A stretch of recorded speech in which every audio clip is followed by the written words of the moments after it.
จะเอาซีบอลแข็งมาดองนี่บอลแข็ง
baនេះហើយកដោបយើងថោកមក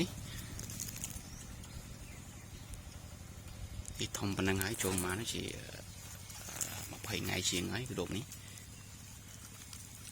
អានេះយើងដាក់ចំណីកូនមន់ឲ្យវាស៊ីខ្លះចំណីកូនមន់ដាក់ឲ្យស៊ីខ្លះ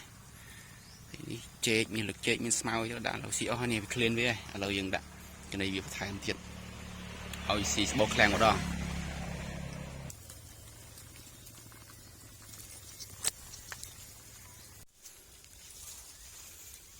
បាទនេះបងប្អូននេះឥឡូវនេះវាកំពុងតែឡើងមកវាឡើងមកស៊ីស្បោខ្លាំងហើយនេះកដោបយើងពាក់អាវកាក់ខ្លះហើយចិត្តដោះស្លាប់ហើយខ្លះនេះវាឡើងមកស៊ីស្បោខ្លាំងនៅឡើងទុំទៅលើនោះទៅលើច្រើនទៀតច្រើន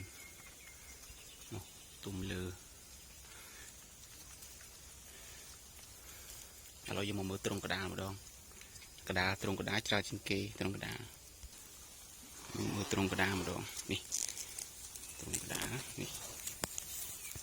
ច្រើននេះសើកដោបសើកដោបឃើញទេបងប្អូន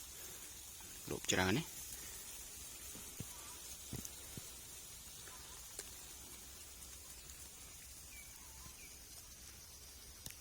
អានេះពេលដោះស្លាប់មិនដឹងថាវាច្រើនប៉ុណ្ណា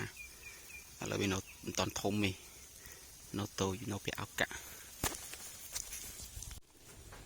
ណានេះបងប្អូនយើងមកមើលកន្លែងវាត្រូវថ្ងៃកដោបវាមកកន្លែងថ្ងៃអញ្ចឹងកដោបវាត្រូវការពលឺថ្ងៃនៅពេលដែលវាត្រៀមសក់គឺវាត្រូវការកម្ដៅថ្ងៃខ្លាំងសក់ហើយវាត្រូវខ្លាំងដែរពេលវាសក់នេះកដោបវាមកកន្លែងពលឺថ្ងៃវាជួយចិត្តពលឺថ្ងៃកដោបបើសិនបើវាត្រូវភ្លៀងវាអាចនឹងងាប់ច្រើនកដោបឥឡូវយើងកំពុងដាក់ស្បោះខ្លាំងឲ្យវាស៊ីឥឡូវស៊ីច្រើនណាស់ឥឡូវវាឃ្លានវានេះកំពុងស៊ីច្រើន